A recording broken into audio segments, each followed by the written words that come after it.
이 죄라고 하는 것은 하나님이 가장 싫어하는 것인데 하나님과 우리와의 관계를 근본적으로 깨트리고 단절시킵니다. 그러니까 우리가 자꾸 죄를 지면은 어떻게 돼요? 하나님과의 관계가 깨지게 되고 그렇게 되면 하나님의 복을 받을 수 있는 상태에서 점점 멀어져 가지고 하나님의 복을 받을 수 없는 상태로 그렇게 됩니다. 즉 이 인간이 우리 원죄를 지은 다음에 항상 이 죄성이 우리 안에 있기 때문에 우리가 죄를 짓게 돼요. 그래서 죄를 짓는데 그 죄를 안 지을 수가 없죠, 인간이. 그래서 하나님께서는 이제 구약시대에도 율법을 주시면서 인간이 죄를 지었을 때 그 죄를 해결할 수 있는 이 길을 열어주셨어요. 그렇지 않으면 어떻게 되겠어요? 하나님과 관계가 깨지고 죄의 형벌을 받아 인간이 어떻게 하나님 심판을 받아 죽습니다. 그러면 성경에서 말하듯이 의인은 없나니 하나도 없고 우리는 다 그냥 하나님 심판을 받게 돼 있어요. 네, 하나님이 우리를 사랑하시기 때문에 그렇게 하지 않고 죄를 지은 다음에는 죄를 해결할 수 있는 길을 열어 주셨어요. 그게 뭡니까? 성전에 가서 속죄 제사를 드리는 거죠. 속죄 제사. 자기가 최대한 하나님의 말씀대로 살려고 노력을 했는데도 인간의 연약함으로 인해서 우리가 부지중에 죄를 지을 수밖에 없는데 그 죄를 지었을 때는 어떻게 돼요? 성전에서 제사를 지내는 거죠. 가서 제사장 앞에 양이나 소나 가져가서 제사를 지내면 그 동물들이 우리 대신 죽는 거예요. 죽어서 우리 죄를 사하는 겁니다. 그렇게 이제 그 길을 열어주셨어요. 물론 그건 상징적인 것이고 우리는 그게 나중에 이제 히브리서를 읽어보면은 예수님의 십자가의 죽음을 상징하고 있는 것임을 우리가 알고 있어요.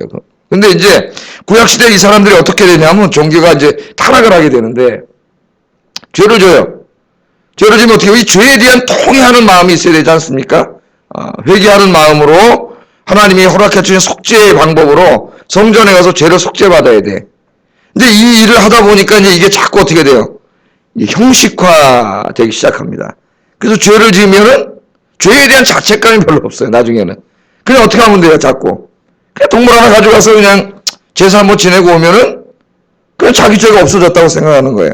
이런 일을 반복하다 보니까 성전에서 제사는 자꾸 지내는데 가서 정말 마음을 찢는 회개가 없어요. 회개가. 그 나중에 선지서 구약의 이 뒷부분에 있는 선지서들 읽어보면은 이렇게 해서 종교가 타락합니다. 이 구약의 이제 이스라엘들이 정말 가서 하나님 앞에 가서 마음을 찢어야 되는데 왜 양을 잡겠어요? 양을 잡아서 그 양을 피가 무슨 나를 깨끗게 합니까? 죄를 깨끗게 할 수 없어요. 물리적으로 양의 피가 어떻게 나를 깨끗게 해요? 그럼 지극히 상징적인 것이고 멀지는 예수님을 상징하지만은 그 당시 구약 사람들에게는 어떻게 돼요? 그 피를 흘리고 양이 죽는 모습을 보면서 자기가 죄인인 것을 깨달으라고 하나님이 그렇게 하는 거거든요. 네가 저렇게 죄를 졌으니 죽어야 되는데 양이 대신 죽은 거예요. 그 앞에 가서 자기의 죄를 깨닫고 철저하게 회개하고 이제 죄 짓지 않고 살겠다고 이렇게 얘기를 하는 그게 중요한 건데 그게 본질이죠. 제사는 형식이고 그런데 자꾸 형식화되면은 본질이 없어져요. 본질이. 그 나중에 어제도 제가 말씀 읽어드렸지만 네 옷을 찢지 말고 형식적으로 가서 뭘 찢으라 그랬어요? 네 마음을 찢고 네 황소나 양을 드리려고 하지 말고 네 상한 심령을 드리라 그랬죠. 상한 심령을. 네 마음이 없는데 마음을 가서 회개하지 않는데 거기 가서 제사를 지내면 무슨 의미가 있냐는 거예요. 제사를 지내고 그 다음날 또 세상에 나가면은 또 죄를 져요. 돈 벌고 막 사느냐고 막 나쁜 짓 하다가 마음이 양심에 좀 두려우면은 또 그냥 제사 한번 지내면 끝이야. 이게 이사야 1장에 보면 나오지 않습니까? 그래서 하나님 뭐라 그랬죠? 성전을 닫으라 그랬어요. 구역질 난다. 너희 동물 제사에 내가 구역질 나니까 저 성전을 닫아버리라 그랬어요. 하나님이 정말 원하는 거는 그 동물의 희생되는 모습을 통해서 내가 죄인임을 깨닫고 내 마음을 찢고 철저히 회개하고 하나님 앞에 돌아오는 것을 하나님이 원했는데 그건 다 없어진 거예요. 그냥 계속 제사만 지내는 거예요. 성전에 그냥 제사는 계속 늘어나는데 이 사람들은 회개하지 않아요. 계속 죄를 져요. 그래서 망한 거예요. 이스라엘 백성들이. 그런데 이제 예수님 시대까지 오면서 그 나라를 이룬 500년을 경험했으면서도 깨닫지 못하고 점점 더 형식화됩니다. 유대교로 이제 이렇게 만들어지면서 점점 형식화돼가지고 어제 뭐 배웠어요? 정결규례. 규례라는 게 뭐예요? 하나님 앞에 어떻게 우리가 죄 짓지 않고 깨끗하게 사느냐 하는 거거든요. 죄 지면 하나님으로부터 관계가 깨지니까 축복을 받지 못하잖아요. 깨끗하게 살기 위한 규례들인데 이걸 자꾸 형식화되다 보니까 나중에는 어떻게 하기만 돼. 손만 씻고, 그릇만 씻고, 예? 몸만 씻고, 이런 의식으로 전락해버렸습니다. 이게 문제가 되는 거예요. 오늘도 이제 예수님께서 그것을 계속 말씀하시면서 한 가지 더 얘기하는데, 이제 음식법에 대해서 얘기해요. 음식법. 예? 레위기 11장에 보면은 하나님이 음식 중에 먹어야 될 것과 먹지 않아야 될 것을 쫙 얘기해 줬습니다. 여러분이 레위기 11장을 한번 읽어보시면 되는데, 그것도 형식화 돼가지고, 나중에는 그냥, 그게 원래 왜 그랬냐면은, 그때 주로 먹지 말라고 했던 것들이 가나안 종교에서 사용되던 것들, 이교 문화에서 이렇게 사용되던 것들, 이런 것들이에요. 그러니까 그거 자체가 무슨 돼지고기 먹는다고 죄지나요? 전 삼겹살 무진장 좋아하는데, 예? 삼겹살. 구약시대 돼지고기 먹지 말라 그랬어요. 되새김질 하지 않는 거나, 발에 굽이 갈라지지 않은 거. 되새김질을 하더라도 굽이 안 갈라진 낙타나 이런 거 먹지 말라 그랬죠. 그거는 그 자체가 무슨 우리를 죄짓게 하는 게 아니라 가나안 종교에서 그 난잡한 또 종교 이런 데 사용되는 것이기 때문에 제물로 그 가나안 종교와 문화를 본받지 않게 하기 위해서 금지한 거예요. 그러니까 본질은 뭐예요? 그거 안 먹는 게 본질이 아니라. 세상의 종교, 이교 종교, 우상 숭배하지 않고 세상 문화 따라가지 않는 게 그게 본질이에요. 여기에. 이건 다 없어지고 그런 짓은 계속 하면서 뭐만 안 해요? 돼지고기만 안 먹어. 그런 음식만 안 먹어. 그럼 자기가 하나님 앞에 정결하다 그러는 거예요. 이게 이제 이 종교가 타락해가는 거예요. 이런 모습들이 우리 21세기를 살아가는 우리 교회, 우리 그리스도인들에게도 계속 나타납니다. 처음에 하나님 앞에 막 그 뜨겁잖아요. 첫사랑을 회복하라 그랬죠. 주님 앞에 막 가서 새벽에 가서 기도하고 눈물로 기도하고 예배를 드리고 또 드려도 하나님 말씀이 막 그립고 봉사하고 막 이러던 뜨거운 마음이 어때요? 자꾸 신앙생활하면서 사실은 더 성숙하고 더 강해져야 되는데 이게 점점 더 세져야 되는데 이런 마음이 이상하게 신앙생활 오래 할수록 어떻게 돼요? 신앙생활 제대로 하지 않으면 점점 형식화돼가지고 형식은 다 있는데 신앙생활하는 형식은 있는데 마음이 없어지는 거야. 주님을 향한 뜨거운 사랑이라든가 복음에 대한 막 불타는 열정이라든가 그 막 은혜라든가 이런 게 다 자꾸 없어지는 거예요. 형식만 그렇게 될 수가 있어요. 뼈다구만 남아요. 뼈다구만. 이 뼈다구만 남으면 문제가 됩니다. 교회 안에서 나중에. 공동체에서도 문제가 되고 그런 문제를 예수님이 다루고 있는 거예요. 지금 우리 1절부터 7장 1절부터 23절까지. 이건 무슨 유대교 무슨 손 씻고 먹는 정결규례 우리한테 가르쳐 주려고 그러겠어요. 우리가 아무 상관도 없는 건데. 이걸 통해서 우리에게 그렇게 되지 말라는 거예요. 신앙생활이. 형식화되지 말라는 겁니다. 자, 오늘 이제 설교를 하는데 그게 1절부터 23절까지 있는데 어제는 그 정결규례 중에서 손 씻고 먹고 그릇 씻고 이런 거 했는데 오늘은 이제 음식에 대해서 얘기를 해요. 음식에 대해서 쭉 얘기를 하면서 우리 예수님께서 뭐라 그러냐면은 무엇이든지 밖에서 사람에게 들어가는 것, 그 음식이 우리를 더럽게 하지 못한다. 그 음식일 뿐이다. 15절 16절 한번 읽어보겠습니다. 시작.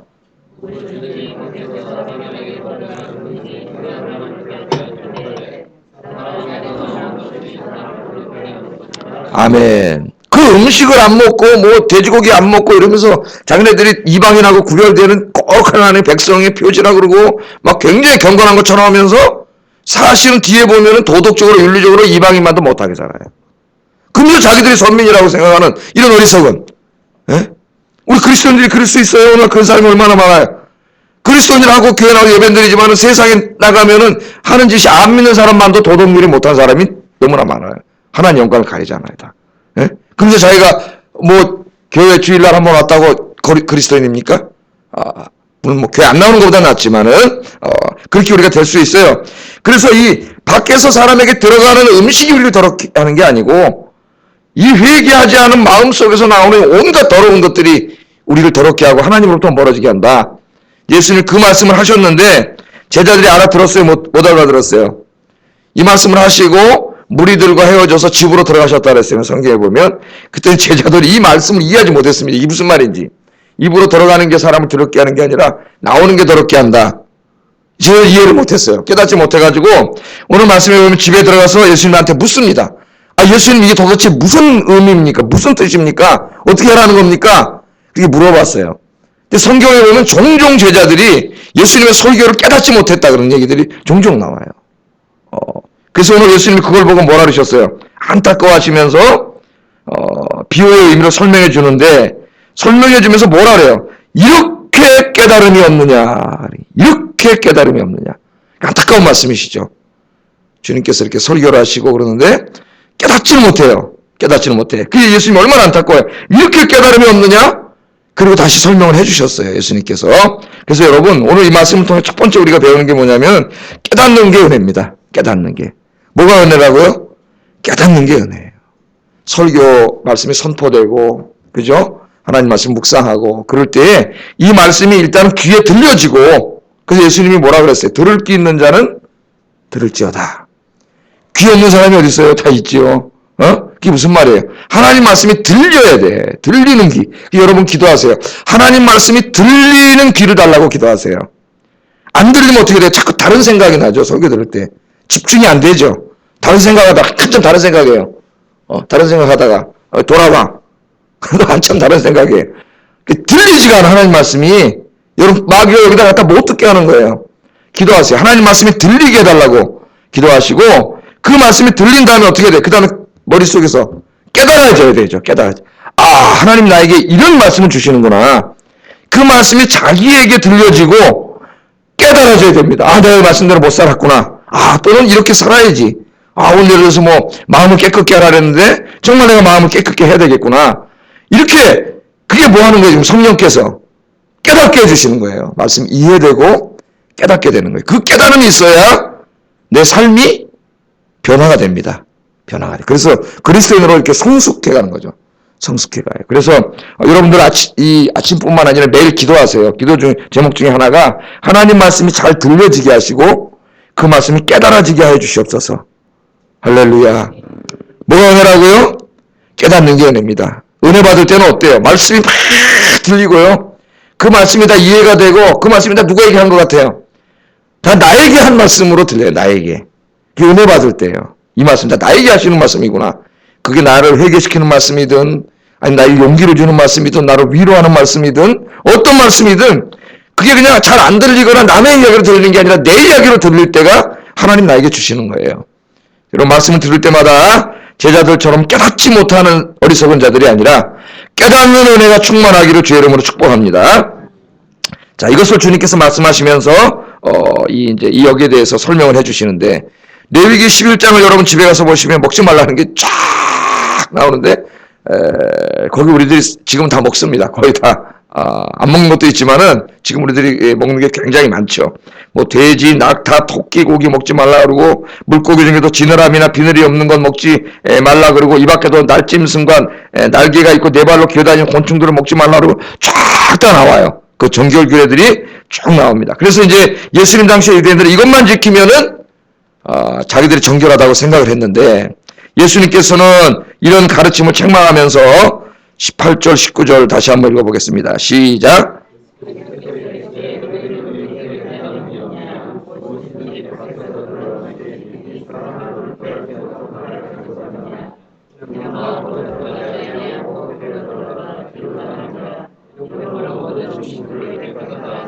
아멘. 모든 음식물은 다 어떻게 하다고요?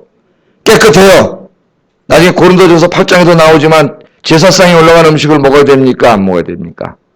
그런단 말이에요. 그 우리나라 사람들은 그 고린도전서 8장에 있는 제사상은 우리나라 조상에게 제사 지내는 그 정도가 아니에요. 그건 이교 신전에서 제사 지낸 그런 고기들이 시장으로 나와서 팔리고 그걸 먹어도 되느냐 안 먹어도 되느냐. 이걸 고린도 교인들이 물어본 거죠. 바울에게. 근데 바울이 고린도전서 8장에 뭐라 그래? 똑같은 말씀을 하세요.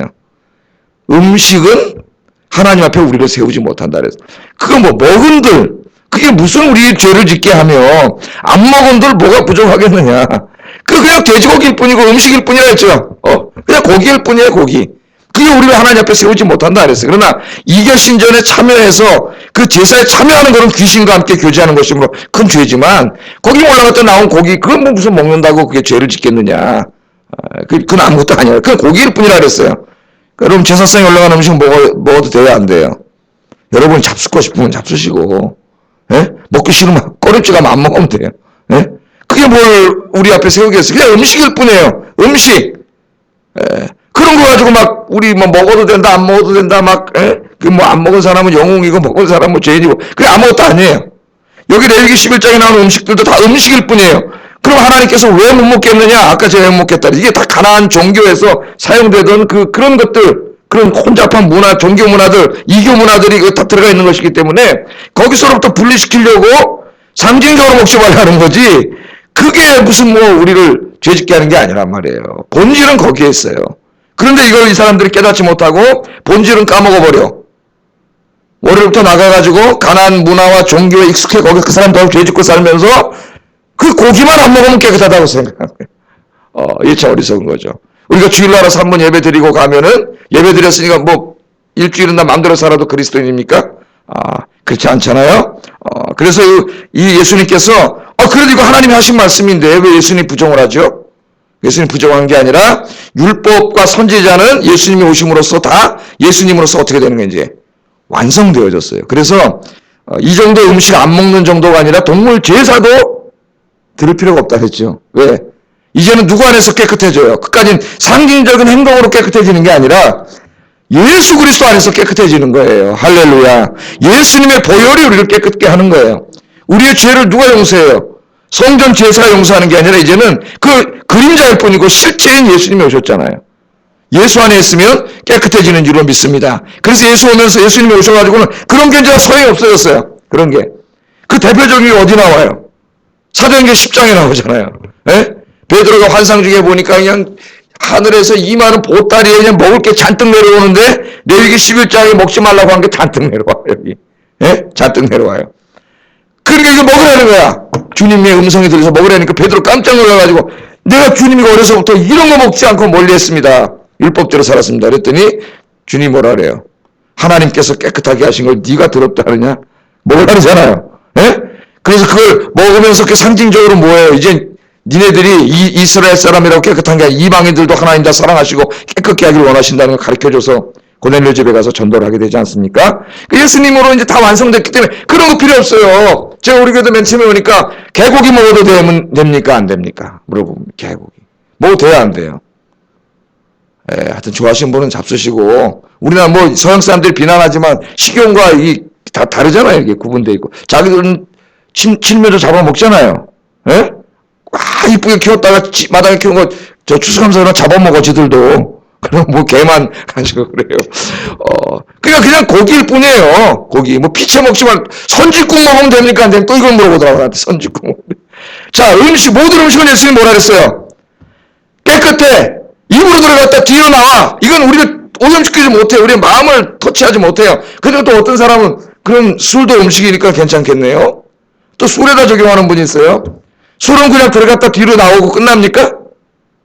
술이 들어가면 알코올에 중독이 돼요. 알코올을 지배해가지고 죄를 짓게 되고 음란해지고 폭력성이 나오고 우리 죄 짓게 해요. 우리 이성을 흐리게 하고 그냥 뒤로 나오는 게 아니야. 마약. 마약도 일종의 대마도 음식인데 그 어떻게 돼요? 우리를 망가뜨리잖아요. 그런 건 아니에요.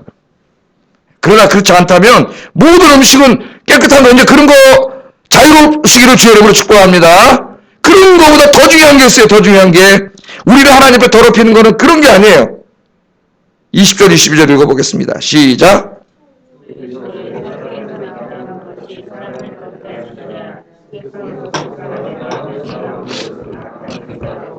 음란과 도둑질과 살인과 간음, 탐욕, 악독과 속임과 음탕과 질투와 비방과 교만과 우매함이니 이 모든 악한 것이 다 속에서 나와서 사람을 더럽게 하느니라. 아멘. 잘 보세요.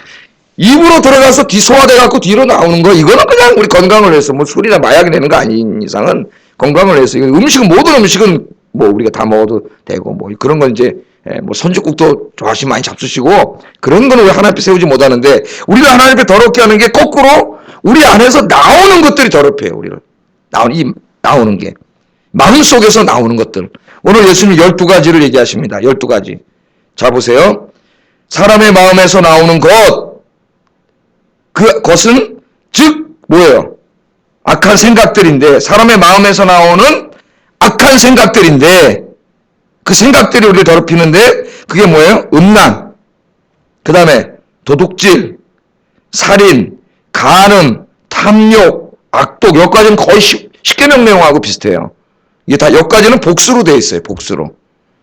그 다음 7번부터는 단수로 되어 있어요. 속임, 음탕, 질투, 남을 비방하고 교만하고 우매함.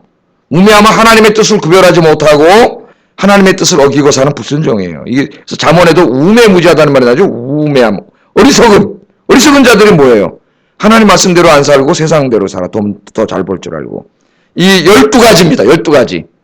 12가지. 우리 마음 속에서 튀어나와가지고 우리를 더럽히는 것. 그래서 하나님과 우리와의 관계를 깨트리고 끊어버리고.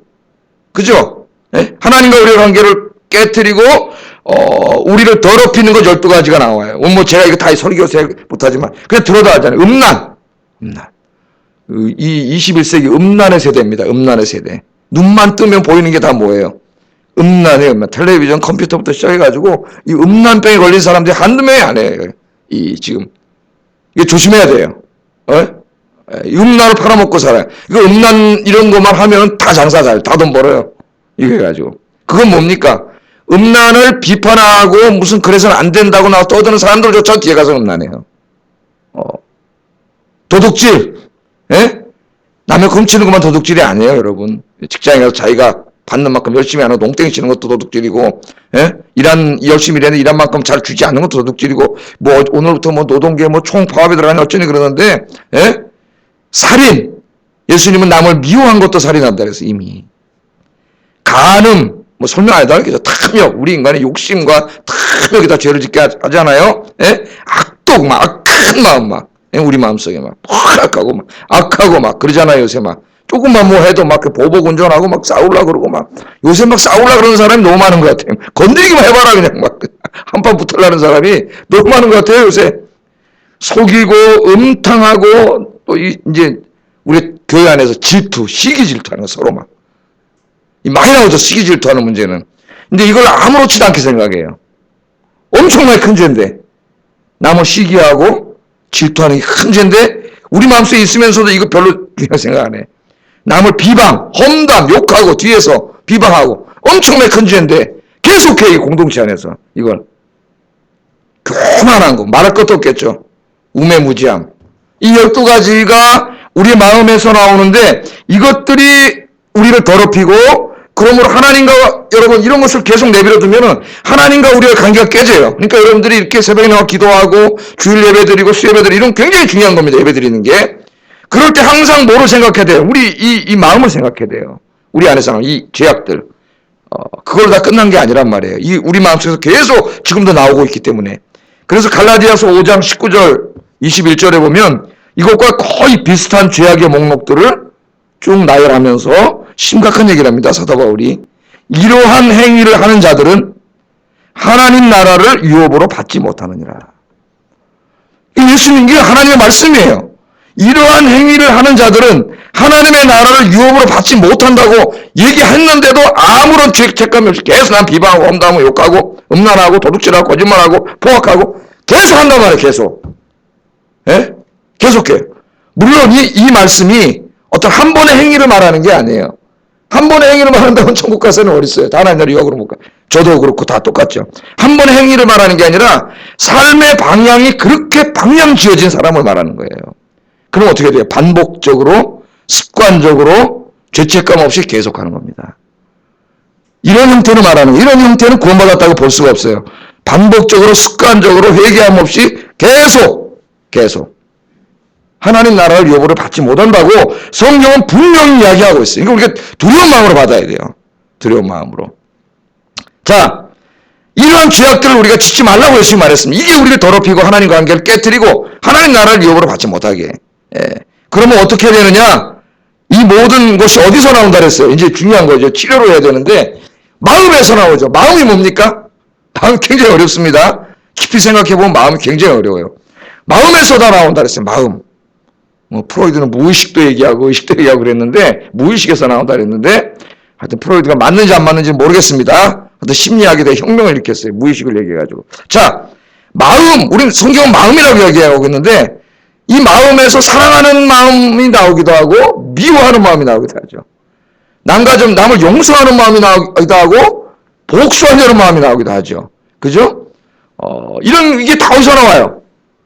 선한 것도 마음에서 나오고 악한 것도 마음에서 나와. 그래서 이 모든 것들이 마음에서 나오기 때문에 무엇을 고쳐야 돼요? 치료해야 돼요. 이 센터나 마찬가지예요. 마음을 깨끗게 해야 돼요. 마음을 치료받아야 돼요. 마음이. 여러분, 저 만약에 우리 그 상수도 이 물이 나오는데 저 수원지 거기서 물이 오염되면 어떻게 되겠어요? 전국에는 우리 저 서울 시민의 수도원물이 다 오염돼 있겠죠. 아무리 파이프를 갖다 좋은 거 끼고 최고급 파이프를 탁 갈아가지고 다 끼면 뭐해? 저쪽에서 뭐가 나와요? 오염된 물이 계속 나오는데, 오염된 물이. 그러니까 무슨 철학을 공부하든 심리학을 공부하든 그런 게 우리 깨끗게 할 수 없어요. 근본적으로 마음 저 더러운 곳이 있는데, 거기서 계속 나오는데 이걸 깨끗한 게 나오게 하려면 뭐를 고쳐야 돼? 수원지를 깨끗게 하지 않는 한은 안 되는 거예요. 샘의 근원이 오염되어 있는데 거기서 계속 오염된 게 나오지 않겠어요? 여러분? 이게 뭐냐면 원죄예요. 원래는 원죄. 그러니까 예수님을 만나지 않으면 인간의 마음속에 이런 깨끗함이 나오지 못해요. 계속 죄악이 나올 수밖에 없어요. 나는 예수 믿고 구원받았으니까 원죄를 해결받았으니까 나는 괜찮겠네? 여러분 괜찮습니까? 솔직히 말하면은 저도 안 괜찮은데요. 아직 우리 인간이 원죄 주님의 은혜를 해결받았지만은 구원이 완전히 이루어지지 않았어요. 우리 육신은 아직 구원받지 못했어요. 여러분 육신 언제 구원받아요? 주님 재림하시는 날 부활하는 게 구원받은 거예요. 우리 육신이 구원받지 못했기 때문에 육신에서 생기는 탐욕과 정욕이 계속 있습니다. 바울이 이렇게 얘기하잖아요. 로마서에서. 탐욕과 정욕이 계속 있어요. 그래서 이 마귀가 육신의 정욕을 통해서 역사해가지고 지금 여기 나온 12개 이 죄악들을 계속 짓게 해요. 여러분. 그렇잖아요. 이 교회 안에 계속 이게 나오잖아요. 우리 안에도. 계속 나와요. 그러므로 우리들도 어떻게 해야 돼요? 날마다 이 마음을 깨끗게 하는 일을 해야 돼. 그게 뭐예요? 기도와 말씀으로 날마다 내 마음을 깨끗게 해야 돼요. 내가 기도 생활하고 말씀 열심히 묵상하고 그러면 성령께서 나를 온전히 지배하시기 때문에 성령께서 나의 마음의 근원을 깨끗하게 하셔요. 그럼 여러분 마음에서 근원이 깨끗해졌으니까 뭐가 나와요? 말을 해도 선한 말이 나오고 사랑하는 마음이 나오고 용서하고 싶은 마음이 나오고 그죠? 화해하고 싶은 마음이 나오고 여러분의 마음에 이런 마음이 나오면 여러분의 마음이 성령 충만이에요. 깨끗해지게. 그러나 이 마음에서 미워하고 꼴보기 싫고 욕하고 험담하고 비방하고 시기하고 질투하고 도둑질하고 사기치고 음란하고 이런 게 나오면 여러분 마음이 어떻게 된 거예요? 지금 병든 거예요. 여기 마귀가 딱 마음에 여기 지금 딱 해가지고 이거 나오는데 계속 나쁜 게 나오는 거잖아요. 시간이 너무 많이 됐어요. 기도와 말씀으로 여러분. 그래서 여러분 이 기도하러 새벽에 나와야 되는 이유가 무슨 하나님 돈 주세요 뭐 주세요. 물론 간구 기도도 해야 되지만 그것도 중요합니다. 간구 기도 하세요. 하나님 주세요. 그래야 더 근본적인 게 뭐예요? 여러분의 마음을 깨끗게 하기 위해서 나오는 거예요. 기도하지 않으면 안 되기 때문에 내 마음을 기도와 말씀으로 깨끗게 오늘도 씻어서 오늘 세상에 나가서 죄짓지 말고 죄지어서 하나님 마음 아프게 하지 말고 승리하시는 하루 되기를 주의 이름으로 축복합니다. 기도하겠습니다. 말씀을 생각하면서 기도하겠습니다. 우리가 종교 이 신앙생활을 할 때 예배나 뭐 이런 찬송